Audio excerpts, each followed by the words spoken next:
Hello everyone, welcome back to my videos. So in the last video we discussed the structure which are covering the brain, the central nervous system, the spinal cord and the brain. We have discussed on the meninges and the cerebrospinal fluid. So anyone who has not seen that video, go to that video and then come to here because we have to understand that point also. Now from today onwards, we are going to discuss the main part of the central nervous system, that is brain. So we are dealing with the structure of brain. So starting today's class, first we'll start with how the brain has grown, or when you are in the fetus stage, when you are inside your mother, how it has grown. From the embryo stage we'll discuss, then we'll discuss the structures. Today we'll discuss some part of it, tomorrow we'll go for the next parts. So first we'll discuss that how the brain has been developed. So basically in the embryo stage or in the embryonic stage, the brain is developed from ectoderm. So the development of brain is from ectoderm. So in the embryo, when there is formation of this tube called as neural tube, from the ectoderm where there is formation of this neural tube, from this neural tube the brain will start developing, the brain will start shaping itself. So in the neural tube, when you observe, what happens is the neural tube will develop into three main parts, embryonic parts. What are those embryonic parts? That is prosencephalon, mesencephalon and the last part, rhombencephalon. So these three parts will be developed from the embryonic neural tube first, and they will start growing into the next parts of the brain. So just assume, what will prosencephalon develop into? The prosencephalon will develop into some other parts. So in prosencephalon we can see a part called as rhinencephalon, and we can also see a part called as telencephalon, and we can see one more part called as diencephalon. So here we are a bit lucky that there is no next growth for mesencephalon. Mesencephalon will directly give rise to the grown brain or developed brain. So there is no other part for the mesencephalon in the growth, but you have some other part. We'll discuss that also. Rhombencephalon will again demarcate into two parts. We have the other parts of brain. So rhombencephalon will demarcate into the metencephalon and myelencephalon. Now these are the embryonic structures. Still the brain is growing. Remember this point, still the brain is growing. Now these structures will differentiate, the cells of these structures will differentiate to form the main parts of the brain. What are they? We'll discuss one by one, and after that we'll go to the main structure of the brain. So we have these parts, that is the rhinencephalon, telencephalon, diencephalon, mesencephalon, metencephalon, myelencephalon. So we'll see how that embryonic stage brain will differentiate into the adult brain. One by one we'll discuss. So if anyone having doubts in this, you can put me in the comments so that I can clear those doubts. Brain is a very interesting topic, you all know. It's a bit tough also, but it's interesting. So what happens to rhinencephalon? So in prosencephalon, what happens to rhinencephalon? So rhinencephalon will develop into the olfactory lobes. The telencephalon will differentiate, we should say, it will differentiate into cerebrum, and the diencephalon will stay as diencephalon. Diencephalon will ultimately differentiate to form the diencephalon itself. So there is no other specific name. In that we have thalamus and hypothalamus. We'll discuss that in the coming structures, don't worry. So these three will together form the front portion of the brain, the biggest portion of the brain, or the first portion of the brain, which is called as forebrain. So these three, when they differentiate, we combinedly call them as a forebrain. Now what about mesencephalon? Mesencephalon will directly differentiate into midbrain. So in the midbrain we have other parts, don't worry, when we discuss the in-depth structure of midbrain we'll discuss that. Then we have the metencephalon. If you remember, in the rhomencephalon part we have the metencephalon. So metencephalon will differentiate into cerebellum, myencephalon will differentiate into medulla oblongata. So pons orally also comes with the help with the metencephalon. Cerebellum and pons orally, both of them will be combiningly formed. Right. So in the structure of brain, we have to discuss with the forebrain part, midbrain part, and the hindbrain part, and that's not so much easy. So we will start discussing on the forebrain for today, and that too some part of forebrain for today, external morphology of the forebrain. In the coming class, we'll go for the internal morphology, the internal structures. So today we'll start with the external morphology of the forebrain. So we'll start with the forebrain part today. Right. So basically, this is the first part of the brain. You can see when you observe the brain, you can see the diagrams also. Externally, when you observe the brain, the largest part which you observe is the forebrain itself. So you can see some largest parts here. Okay, this comes down as the spinal cord. That's different thing. So here we have the cerebellum part. So we can see cerebellum here. So leaving that part, this total portion will come under forebrain. Now externally, what will be seen in this forebrain part? One by one we'll discuss. As we already written there, the forebrain will have the first part called as olfactory lobes. So first point you have to observe, we are discussing the external morphology here. Okay. So these olfactory lobes, where they are present means they are present a pair exactly on the anteroventral side. So here you can see this olfactory lobes, a pair we can see. Okay. So olfactory lobes can be seen in the, where we can see it in the anteroventral portion of brain. So we are discussing on the brain. So if this is the brain, this is the anterior part and this is the ventral part of brain. Dorsal part of brain, ventral part of brain, not our body. So our body is dorsal, this is ventral. But for the brain, this is dorsal, this is ventral, this is anterior, this is posterior. So they are located anteroventral position. And what is the shape of these things? They are club shaped. You know, in the cards we generally play. We generally used to play the cards. In that you have the flower shape. So you can see this shape here. So this is called as club. Okay. So these olfactory lobes are also club shaped. You can see a large bulb in the starting, right? And this bulb will lead to a duct. Okay. So olfactory lobes are having two main parts. So if I just zoom this part, if I just zoom it, you can see a big swollen structure, that is olfactory bulb, and you can see the olfactory duct. So this is olfactory bulb.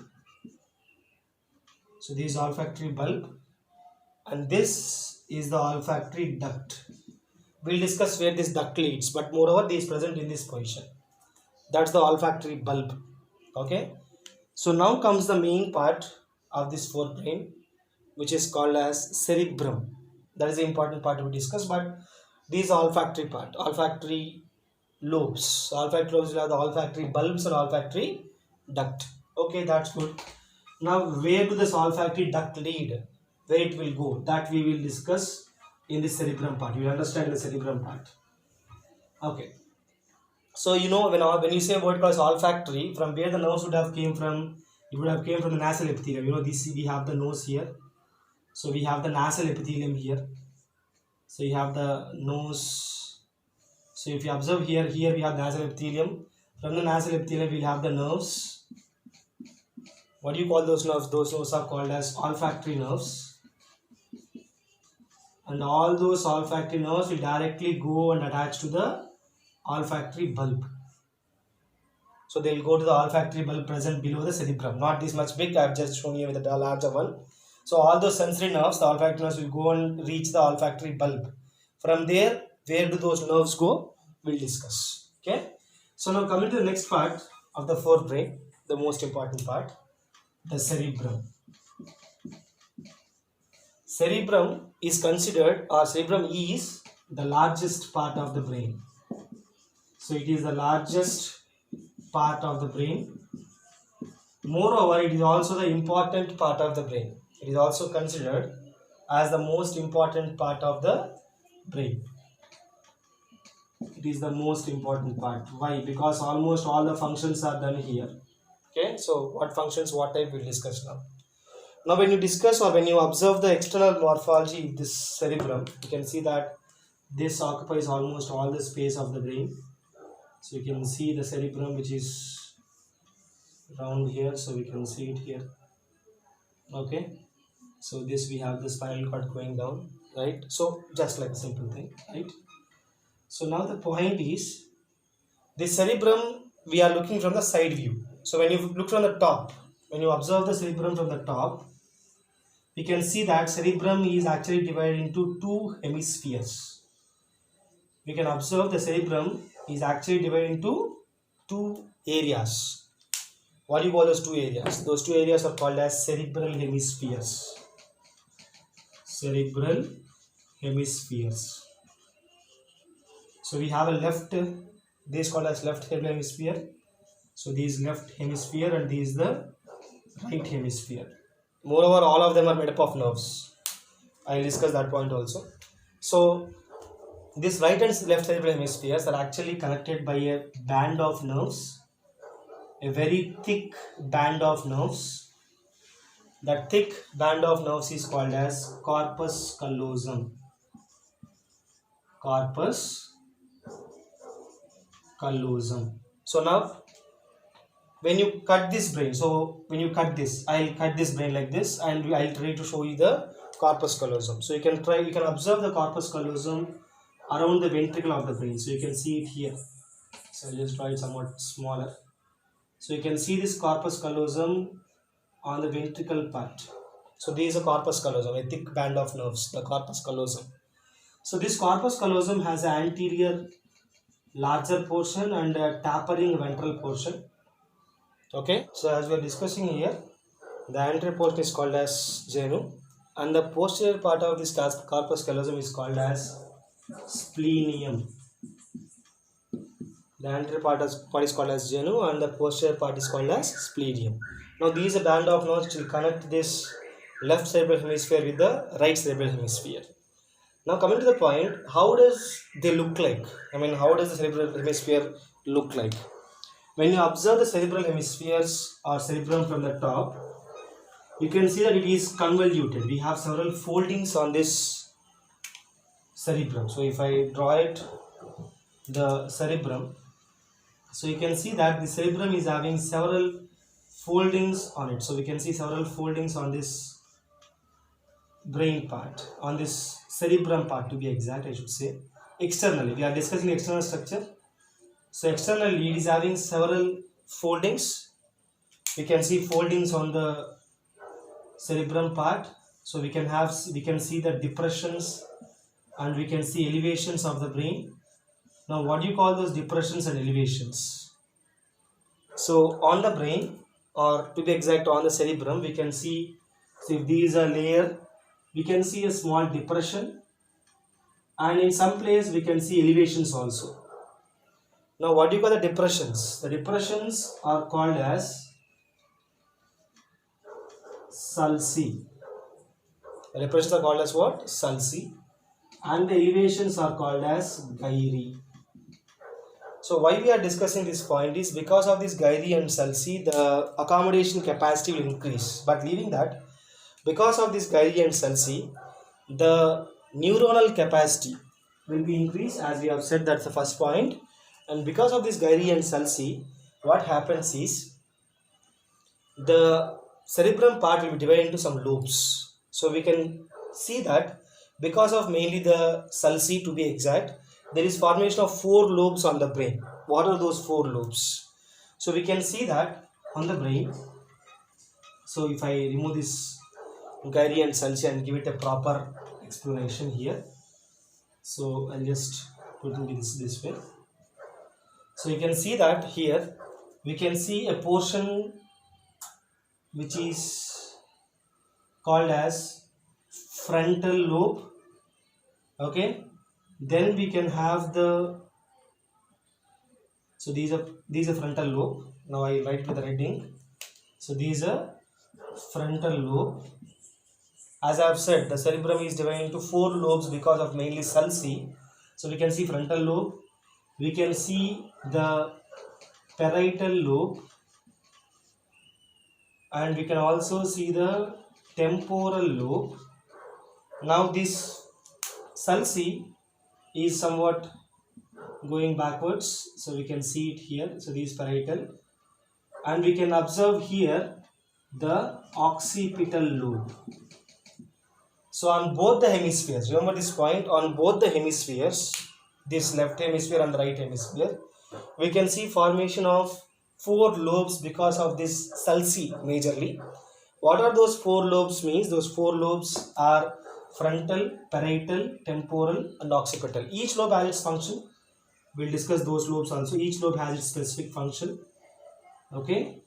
Now observing this part, what is the fissure which is dividing the frontal and parietal, or what is the sulci which has formed this frontal and parietal? Is this fissure is called as central sulcus. Central sulcus. Sulcus is singular for the depression. Okay. Then what is forming this temporal, or what is dividing this temporal from the parietal and the frontal? That is lateral fissure. So lateral fissure. And we have this occipital which is being formed by the temporo-occipital fissure. So these fissures are making the cerebrum look like lobes. Okay. So because of the central sulcus, the frontal and parietal is formed, and because of the lateral fissure or lateral, it is called as Sylvian fissure, also called as Sylvian sulcus or Sylvian fissure. Because of the Sylvian fissure, the parietal, the temporal and frontal will be divided, and because of this temporo-occipital fissure, we'll have the occipital lobe which is on the rear end, the back side. Okay. So now we'll start discussing on these lobes. What are the uses of these lobes? The frontal, the parietal, what functions they will carry, we'll discuss. So the frontal, parietal, what are they having, what works they are having, we'll discuss one by one. So now the point is, they'll all have the areas where some function is being happened. We'll start with the frontal zone or frontal lobe to be exact. Okay. So the frontal lobe, it is having areas called as, one is called as motor area.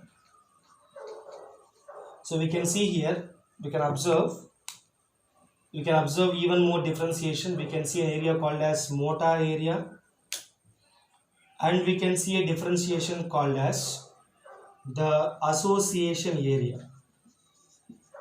So actually it's reverse. So this association area, the front one is called as association area, and this is called as the motor area. Now what is the function of this motor area and association area? So what will motor area do is, it will control the speech. So we have a part called as Broca's motor area. Now basically this will control the motor actions, the responses, but we also have the speech controlling area. The speech controlling area is present in this motor area of the forebrain, that is cerebrum, and in that cerebrum the frontal lobe, not the other lobes, the frontal lobe. Okay. So now right now I'm speaking because my Broca's area is working properly, and we have the association area, the most important one. This is the area of intelligence.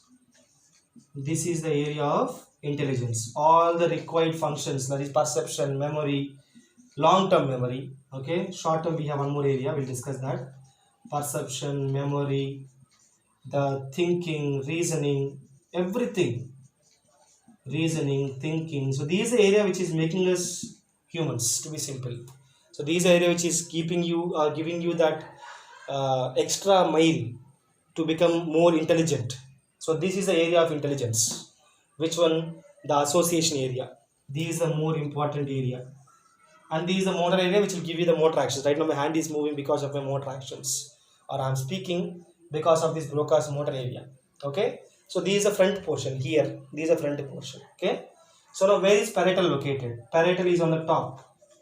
So this area, if I see this area, okay, so board is also not listening to me anyway.